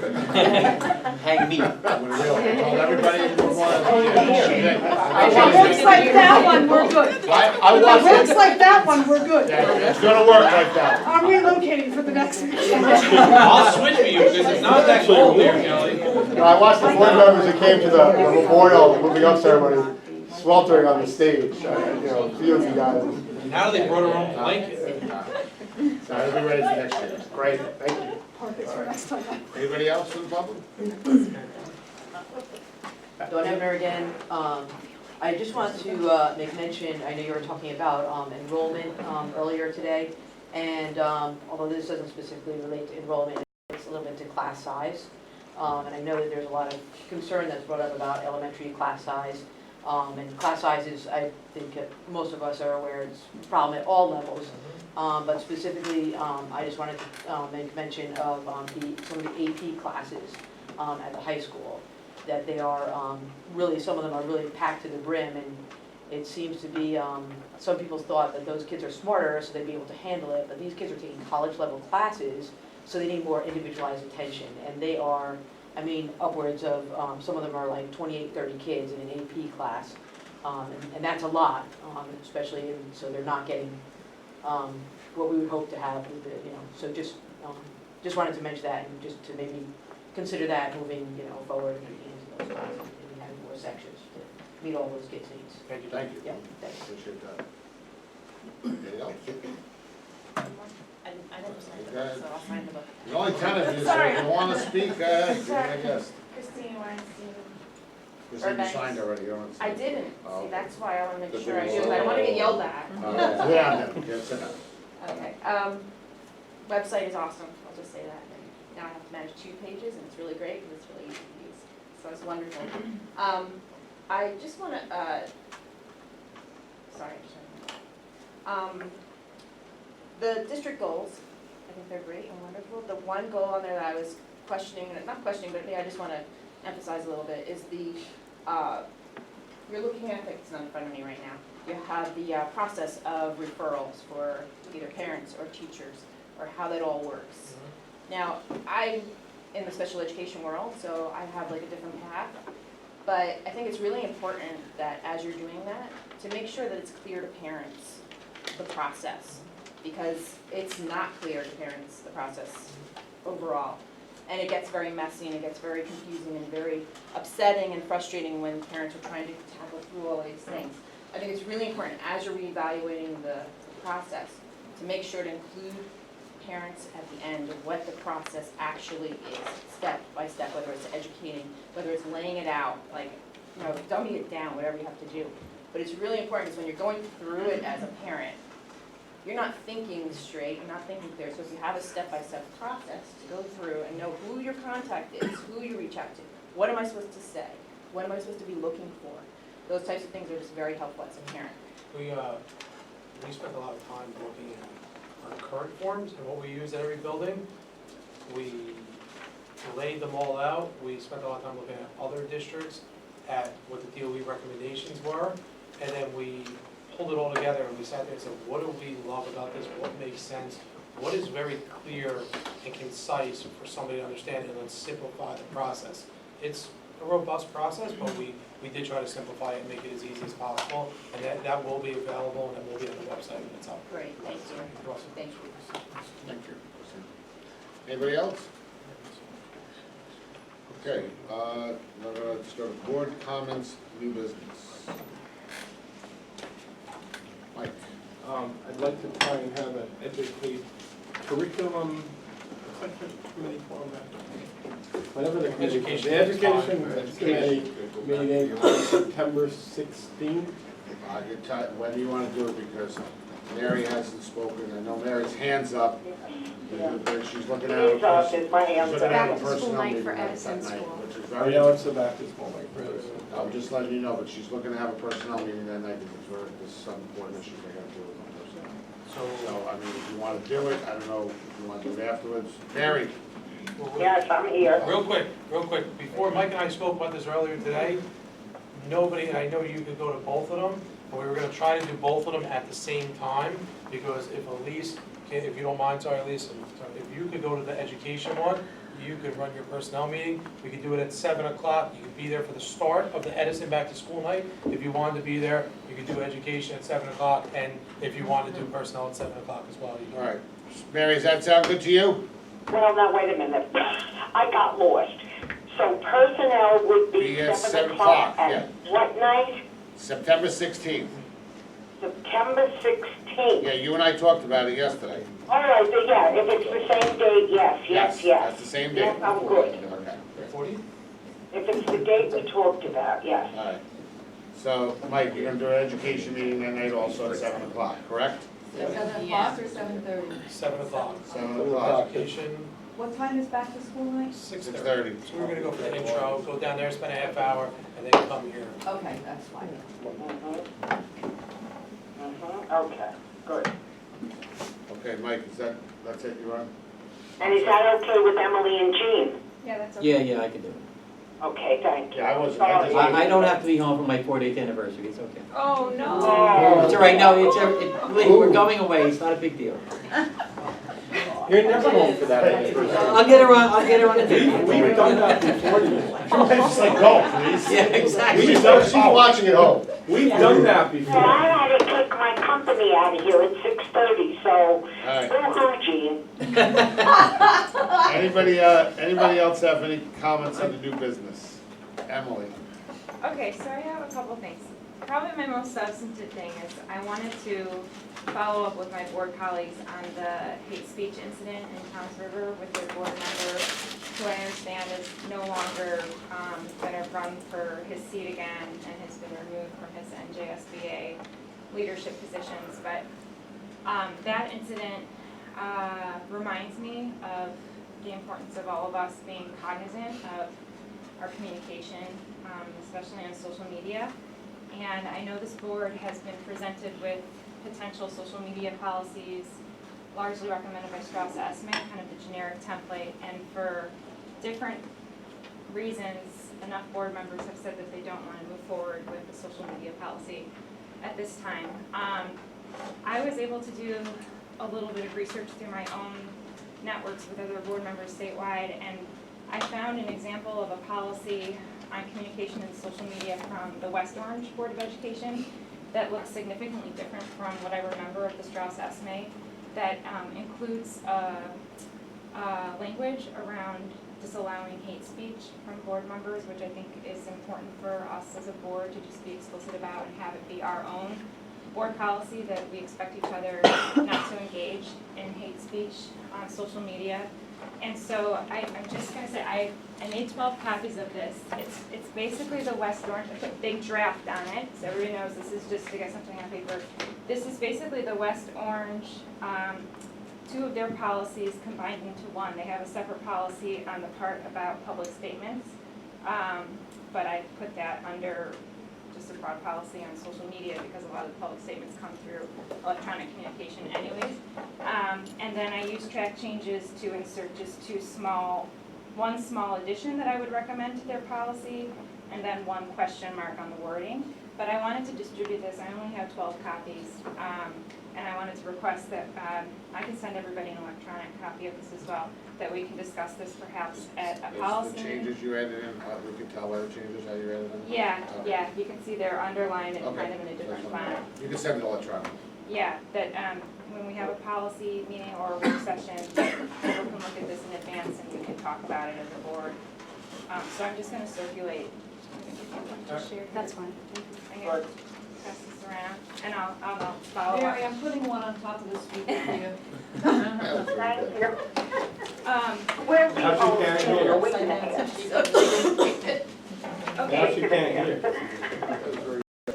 The second thing is, I understand there was a Buildings and Grounds Committee meeting yesterday, and maybe there's other committees that met in August, and I just want to remind committees that, I'm sure we'll talk about this as board goal number 1, that it'd be nice to get a paragraph summary as board members of what. As chairman of Buildings and Grounds, it was yesterday, and I worked till 10 o'clock last night, I hadn't really had a chance, so I figured I would. Huh? No, they were here, but I'll send it out to the board, but I haven't had a chance to do it. So just a reminder, and I don't know if there were other August committee meetings. I don't think there was There was none, there was no other Okay. August meetings, that was it. So, that's great, okay. And I just wanted to say thank you to Nick for being responsive to a question I asked about the pilot program from the state of New Jersey to investigate potentially later high school start time based on the wonderful research about sleep behavior in adolescence and start times of high school. And I just want to say that I respect that the administration is talking about all the complexities of that, but at least open to entertaining those conversations. And then the last thing I want to talk about, and Just be clear, yeah, the social media, and we're live, we're not going to a later start time yet, we are just having conversations. It's a Okay. dialogue. Yep. A lot of moving parts. Okay, and then I just wanted to ask, and Nick, this is something we could talk about later if you won't, if the board doesn't want to talk about it now, or you need to get back to all of us. But the Safe Routes to School program, I remembered it because when board goal are talking about the Future Ready certification hard deadline in June, I think the Safe Routes to School to get recognition, it's January 31st, and a lot of the boxes you have to check need to be done in the semester before the winter break, ideally. And I think the borough has received recognition under Safe Routes to School, but we haven't yet as a district, and it was. It's on my opening day agenda for my administration. Okay. We're gonna try to start a little bit earlier this year than last year. That's great. Okay. And I just want to say thanks to the administration, especially to Nick, for the really substantive comments at the beginning of the meeting and being so responsive to questions. It's definitely appreciated. Thank you. Mike? I just want to bring up again, first of all, Tuesday morning, Cindy and I were at a Sunrise Rotary Club meeting, and Mr. Gorski gave a very, very informative presentation on everything that's new that was going on in the high school, everything that all the changes that have been made, and a lot of stuff. And one of the questions came up about vaping, and he had a really good answer to that. First of all, he represented the district incredibly. Second of all, and vaping has become one of my pet projects. And he said, basically he said, if any high school principal came up to you and said that vaping wasn't a problem in their schools, that they'd be lying. And I know he was talking about some of the stuff that we're doing to curb it, including some of our new security measures and some of our hiring more security aides for the high school. But it's a problem, and it's a problem not only for our high school kids, but for our middle school kids as well. I personally have never seen, we know about drugs, and drug problem's been around for a long time. I've never seen this type of problem increase so fast.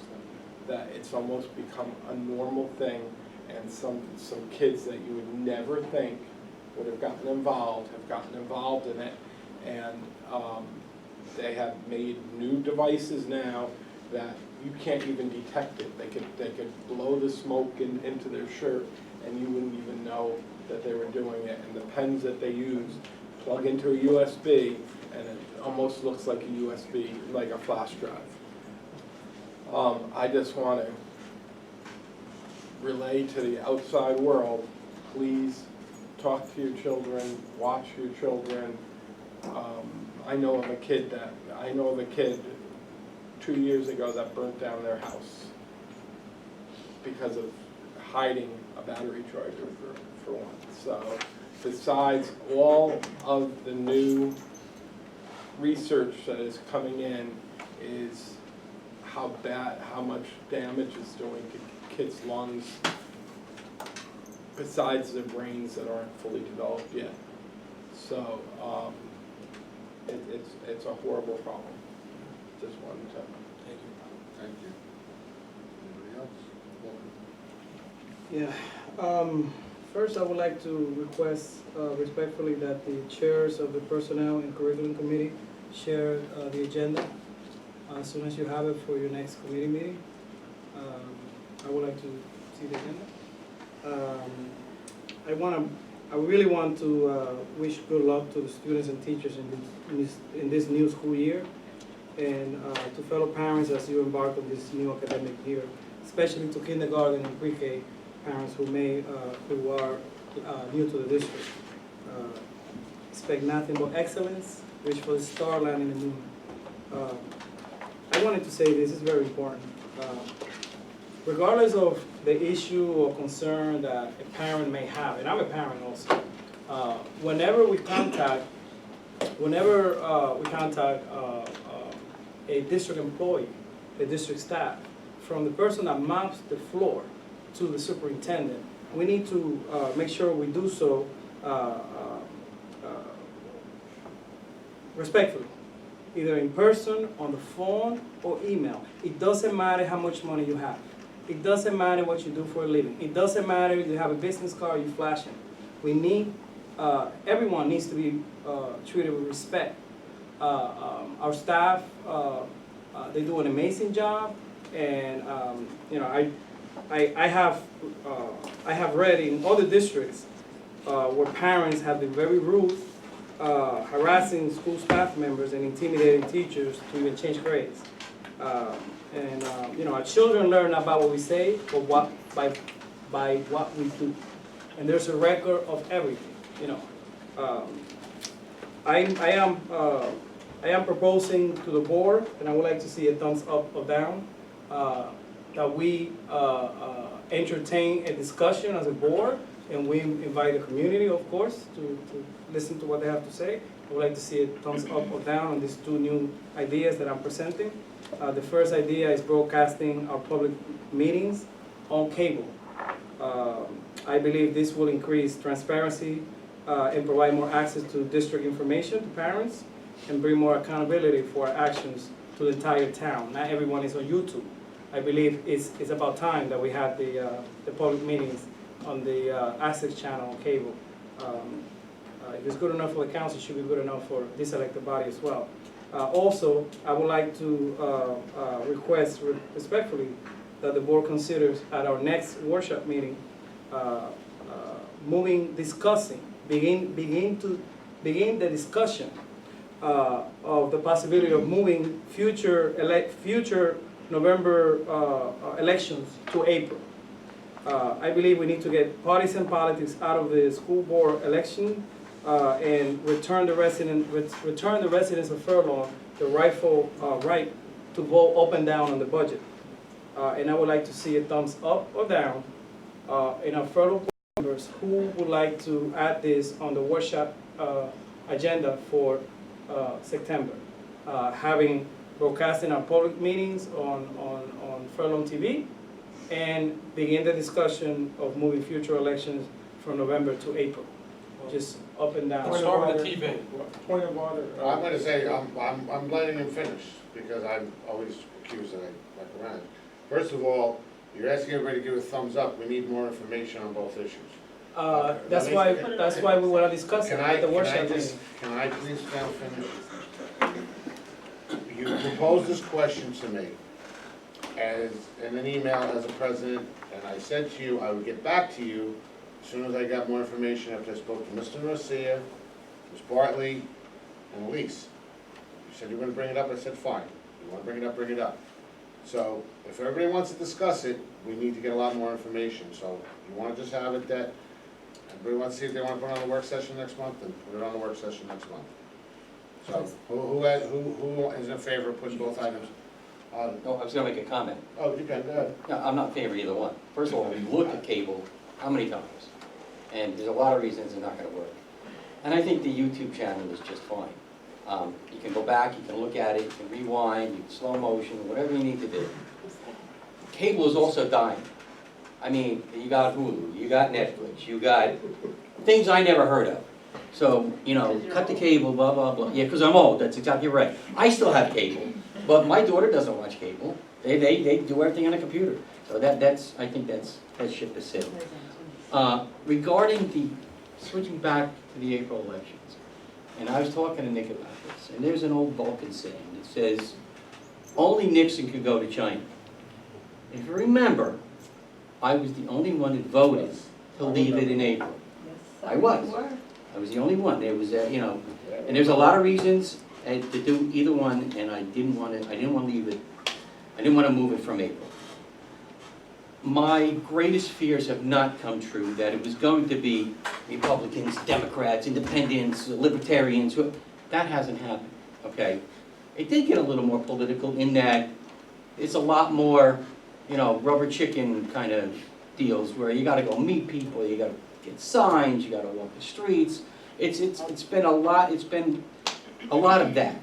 And, you know, I'm not a big fan of that, but that's what it is, that's what it is. But the bigger problem I have is this, is voting on the budget, okay? I know we were 17-3 since I've been on the board when we had the budgets and we won 17 and we lost 3. So that was one reason I didn't think we had to do it. But the voting on the budget, why should the school budget be the only budget in the state of New Jersey that gets voted up or down? It shouldn't be. And that's a reason not to move it. Plus, we don't have the infrastructure anymore with Flair and the PTAs and the PTOs to get out the vote like we used to do, and it was a lot of work, and I don't know how many people here remember that. I mean, I know some of the board members, I know how many audience members do, that, you know, you go to somebody's house, you make phone calls, you send out flyers. Poll watch. It was a lot of work, and we don't have that infrastructure anymore after 7 years. So, I don't see any reason. It costs $70,000. And it costs $70,000. So I don't see any reason to do it. I don't see any reason to do it. Want to have a discussion about it? I think it's a waste of time, but if you got 5 people that want to do it, that's fine. I just don't think that there's any reason to do either one of those. The YouTube thing is working fine. It went from pre-recorded to now it's live to you can watch it anytime you want. And like I said, cable is, so that's my opinion. A couple of things. First of all, we went to Fairlawn Cable quite a few times in the process of this, and they do not have their volunteers, they don't have the manpower to do it, and they don't have the infrastructure in here to do it. So there's a reason why not to do that, because they said they really didn't have the manpower to do it. Hand raised. Gotcha, Mayor. I saw that. I saw your hand. Elections. I know, you're after Cindy.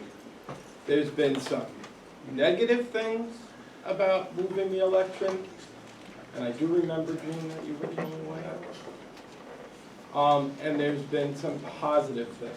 Like, I'm not looking at it. The I most, really gotta go the there. most positive thing, Sorry. the most, Yeah, I don't really care if they heard that. the most positive thing is that more people are involved in the election process, because hardly anybody came out to vote in April. And you get a lot more people that come out to vote in November. And it gives a lot more responsibility on the candidates to get their message out and to talk about the issues. As far as partisanship, I hope everybody knows or realizes, I've said it many, many, many times, partisanship, besides being a breach of our ethical standards as board members, has no place in this boardroom. I have been on the same side of the aisle with people. I have been completely opposite with some of my politically, with some of my closest allies, or not allies isn't not, my closest relationships that I've had with colleagues. Allies was a bad word, I'm sorry. Use it against me, please. I have seen a little bit of partisanship outside the boardroom. I've never seen it come into the boardroom. I have seen it outside the boardroom, where people are implying that the Democrats have more board members or the Republicans have more board members, and you know, everyone outside the boardroom is entitled to their opinions, and they're entitled, obviously, they're entitled to their views, even if they're partisan. I'm a moderate. Yes, last year I ran for council as a Republican. Does that mean that I changed any way that I did things as a board member? I hope I didn't, because I don't think I did, and I purposely took very, very, very big things. I wanna just move this I'm along. sorry. Yeah, no, I'm not trying to. Getting late. To do it. So I'm not for moving the election back to April. We already did that. All right, I got Cindy, next, go ahead, Mike, Cindy, then Mary, then Emily, and then I'm ending with Wilkin, that's it. We're not going on forever and ever, people, let's go. Go I ahead, don't see any reason for the discussion. I can't see, spending excess money when it's not necessary. This is the way it's been. The majority of the districts in New Jersey do it in November. And at a minimum, it would cost $70,000, and that's a minimum. It could go higher than that. And I don't think that that's a price that I want to put, just to move the election from November to April. And one of the reasons why I did originally vote to move the election from April to November was because I didn't want to take a chance that our budget was going to go down. Because once our budget goes down, it then goes to the town council, and they decide what they're going to pull out of our budget. And I don't think that that I want to take that chance of having the budget go down. I remember one time it did go down, and the council did have to decide, and they took a substantial amount of money out of the budget, and it really did hurt our children. It hurt programs, and I never want to see programs get hurt. So if we can keep our budgets going forward as we have, and I understand that there's probably a lot of people that would probably want to vote down the budget, but then it would put us in a... As previously been said. And my feeling is that it is very important we stay within our budget. Nobody else gets to vote on the budget. We don't get to vote on the federal budget.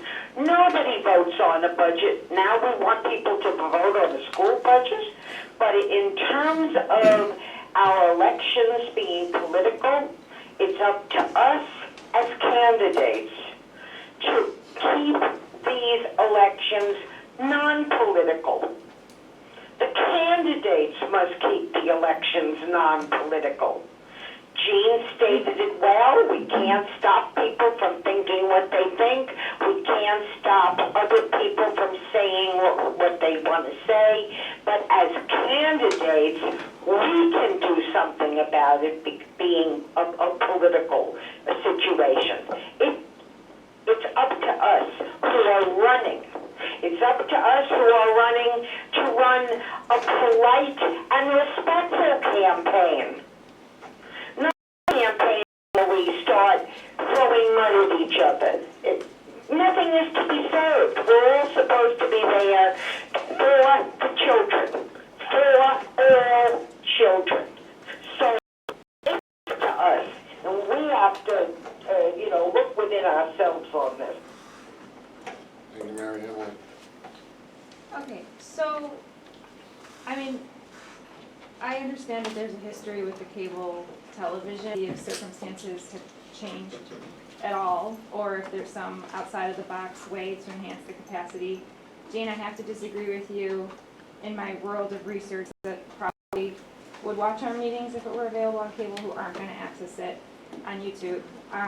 So I think that's fine to revisit in a work session or to try to get more information on how to make that, if it's possible to make that happen now, moving into 2020. I don't know when was the last time those conversations were had, but maybe something's changed, or maybe new minds, new mix of people can troubleshoot a way to make that happen. On the voting on the budget, I'm not one to shut down topics that people want to discuss in forums where community members can come out. I'd actually be really interested to see if community members were to feel strongly enough about the budget, and this idea of having them vote on it to come out to a meeting. That being said, Wilkin, I think the timing's not right here to do it, because most pragmatically, I feel like there's board members around the table who are so strongly against it that they're not going to change. The chances of them changing their mind is very, very small. And we do have a lot of other things to discuss at work sessions. So just for that reason alone, with this current board, I don't think it has a high likelihood of going anywhere with further discussion. And I understand the sentiment of, proposing the idea that, I've talked before about our cumulative tax increases, the size of the RQE are super serious, and I think we do need to think really carefully as a board on how we're going to slow the rate of growth. I'm not sure we're at the point, having community members vote on a budget may be a move that we want to make down the road if we can't solve that problem through other means, but I'm not sure we're at that point where such a bold action, such a big shift in how we do that we haven't exhausted other options to be able to address that problem as a group ourselves, or to give us a little bit more time to try to address that issue without taking what would be a very transformative step of moving into April. So I would say, me personally, yes, I would give a thumbs up to discussing in a work session. I might vote no on it just because if there's enough people who feel so strongly against it, I don't want to waste that meeting time. But I'm going to withhold final judgment on that until I hear from other people talk.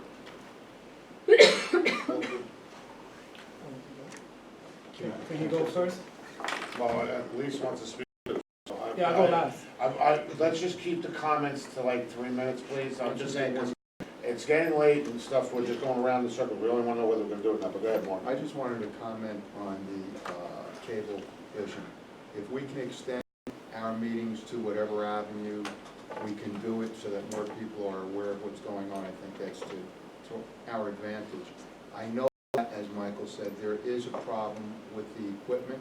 They cannot bring that equipment into this room, and that's why they're televised only in the municipal building. However, I believe I was talking to Sal, who's in charge of Cablevision. I think if we take these tapes that we have here, and if they make a tape of it, they can then put it onto the Cablevision. And I would be in favor of that. We'll find out. That's what everybody wants to do. Please. Basically what Mark just said, because I remember that there was an issue in the room. I'm never opposed to talking about something. Clearly, I think Gene is, let's say, 100% correct when he does his assessment of moving the election, because that was a big discussion that we had. We were polar opposites for that discussion. And I just don't think the ramifications of voting on the budget, I can remember putting freshman sports into a second question. Yep. So that freshman parents, people that were coming into the high school, because was a large group of voting public, to enable us to get budgets passed, PASSED in the past PAST. So I would just like to say, I'm never opposed to, to discussing something. I mean, I think this was pretty clear, discussion of how many of the board members feel, but like Mark just said, if we could take the tape and put it on, channel whatever it is, 77 and 37, I mean, I wouldn't have a problem with that. I don't know how many people are gonna watch it. I mean, I know there's a Facebook group that watches, but that's the same group. So before we take a vote, a thumbs up or thumbs down, why don't you just let me look into it and see if that's even possible? If, Corey, we love you. Don't worry, you're not going anywhere. If we can share our video and if it's that easy, different story. To my understanding, it wasn't that easy, but why don't you let me do follow-up and I'll report back at the next meeting, and then you can do your thumbs up and thumbs down. That's a good idea. Okay. One thumbs up for them. Yeah, me too. Thumbs up. When I hear loud and clear right now, I'm 4 thumbs up. There's 5 that obviously, because of your comments, you're not in favor. But what I'm proposing is that we discuss it and we get the information at the workshop to see if it's feasible and if the community, what the community have to say, not to implement it tomorrow. So the fact that the majority does not even want to add it to the next workshop meeting, work session, that's disappointing to me. I mean, I stated very, 40 people viewing YouTube in a town with 33,000 people. That's not, that's and just if I may finish, with all due respect. No, I'm letting you finish, but I don't want you to just keep going on a word about that. Go ahead, what else you want? Something as simple as having the public meetings televised on cable. If that's controversial to some board members, wow, I'm shocked. I know a lot of millennials use YouTube, but not everybody who lives in Furlong is a millennial. We have people here who have lived for many years. What else you want to say? All right. The Furlong is a very pro-education community. We have many educators that live here. Okay, Furlong is pro-education. The fact that we were given this illusion that if you move the election to November, you're gonna get an automatic 2.5%, and you don't have to ask the taxpayers for yes or no. It's 2%. 2%. We've been under it. 2%. Is that correct? That's not really 2% because there's a lot of exempt. There's a lot of exempt costs.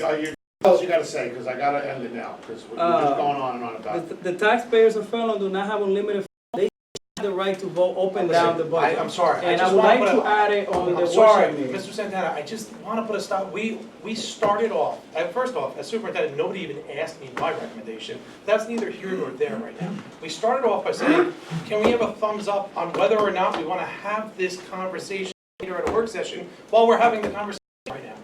So let's just take a thumbs up on whether or not we want to have this conversation at a work session.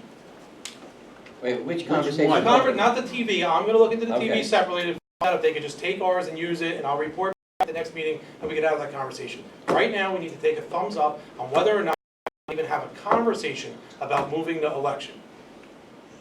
No. I don't have my thumbs up. My thumb is down. 1, 2, 3, 4, 5.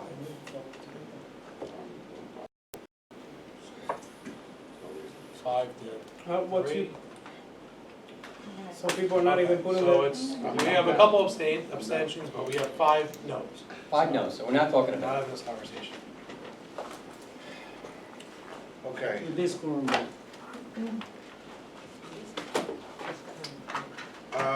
That's it, I need a motion to, go into recess, Closed session. to close session. Mark and Jean. All in favor? Aye. Uh,